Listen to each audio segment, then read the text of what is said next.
สบายดีเนาะพ่อแม่พี่น้องและFC ทุกคนพ่อกับสาวลาวเซนกับเซนเคยพี่น้องแต่มาอยู่สองสาวตองน้องสาวหล่าเด้อพี่น้องเพราะว่ามันตลาด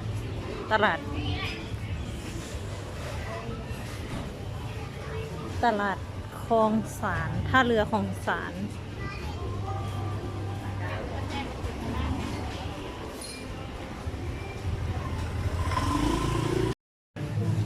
ไม่ได้พี่น้อง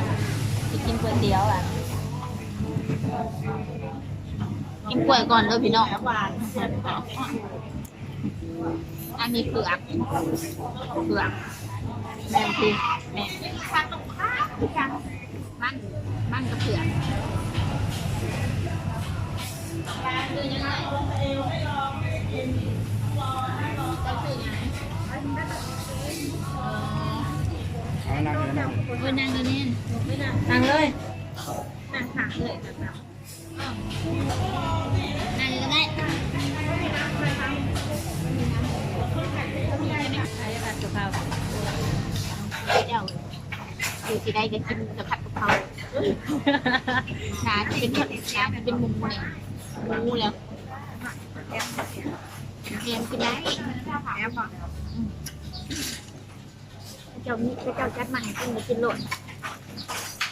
เลยว่าเทียมบ่หิว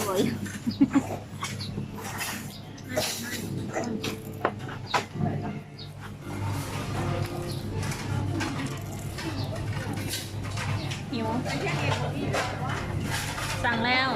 เป็นสั่งแล้ว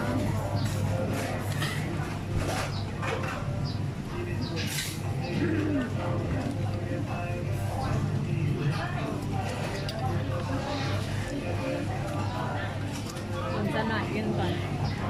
เริ่มน้อยแซ่บ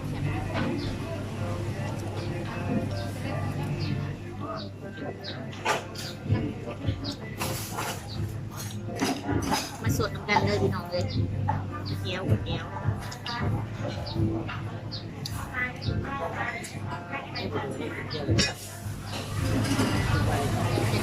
กินผิดขน่อยนะอันนั้นเริ่มเป็นผิดขาดที่มันเริ่มแต่เราเริ่มผิดเนาะเริ่มหาของเบี้ยตอนนี้ก็สี่กับบันกับเพื่อนแล้ว อันนี้ไอเสียงอีกเป็นเจ้ามือมื่อนี้ค่ะวันนี้ขอบคุณไอเสียงอีกเด้อที่เลี้ยงก๋วยเตี๋ยวมาแต่ปากไก่เลี้ยงก๋วยเตี๋ยวเอาเป็นอย่างก๋วยเตี๋ยวก็ดีใจแล้วบ๊ายบายเด้อสวัสดีเมื่อแล้วกับเนี่ยพี่น้องเลยกับบันกับเพื่อนก่อนบานนี่ไปเมื่อไปท่าหน้าอยู่ท่าหนู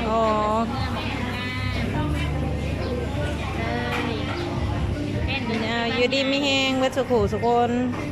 แยกทางแล้วพี่น้องในบ้านนี้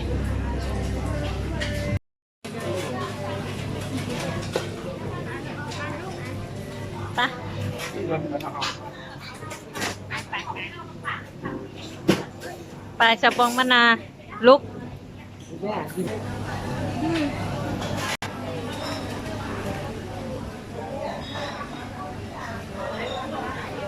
ไป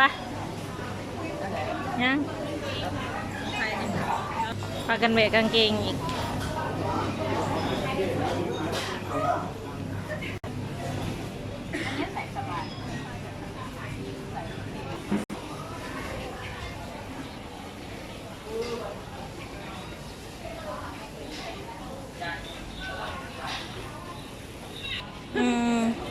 เห็ดปิดเลยเขาเรียกว่าอะไรคะขนมบัวลอย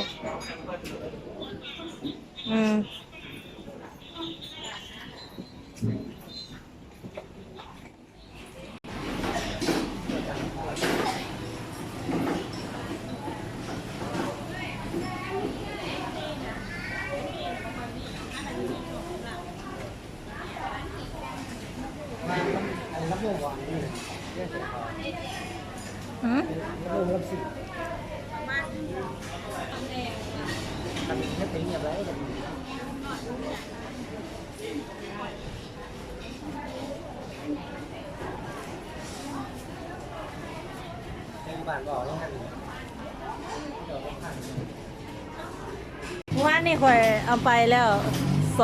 2นี่เนี่ยที่ข่อยใส่อยู่นี่เนี่ยแบบห้องข่อยเลยเนี่ยตัวนั้นใช่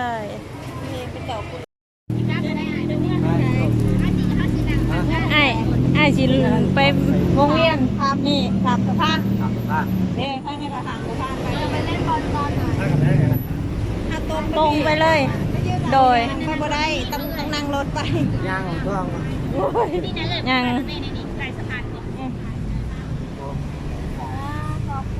ขอบคุณค่ะโดยเจนากันมากคุณหน้าบอกแต่นั่นเนิ่นนะเห็นค่ะ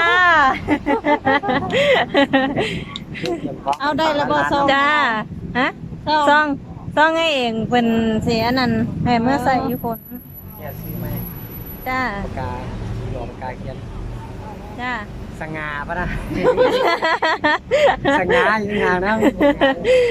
แถมยังอุบลอีกวะแถมยังอุบลราชธานีอีกเพราะว่าเขาอุดรภาษาไทยเขาจะพิมพ์ขังแรกพิมพ์โมเก่งเพราะว่าปกติเขาจะพิมพ์อยู่เป็นภาษาลาวเป็นแบบ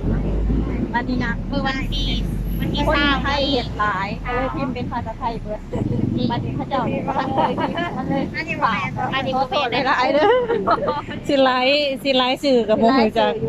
เอาปากกาเป็นเขียนเป็นภาษาลาวน้องนี่ก็น้องเท่าหลากกับพิษคือกันว่าให้เขาจะอ่านเหมือนกันจ้าพิษ2 คนนี่กับพิษน้ำทุกคนก็ถือวายหลายคนอยู่เนาะใบ3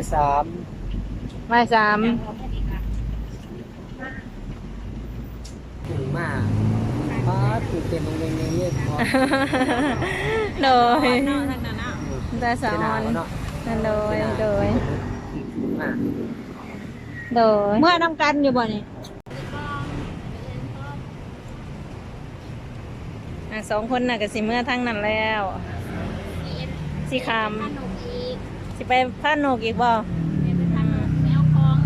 อ๋อต้องไว้เซ็นราชพฤกษ์นี่บ่ตอนนี้อ๋อ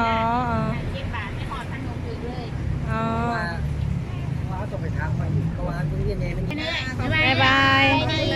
บายขอบคุณเด้อไอเด้อบ๊ายบายโดยบ๊ายบายสละมาเฮากับกลับบ้านมาเนี่ยมาเฮากับกลับ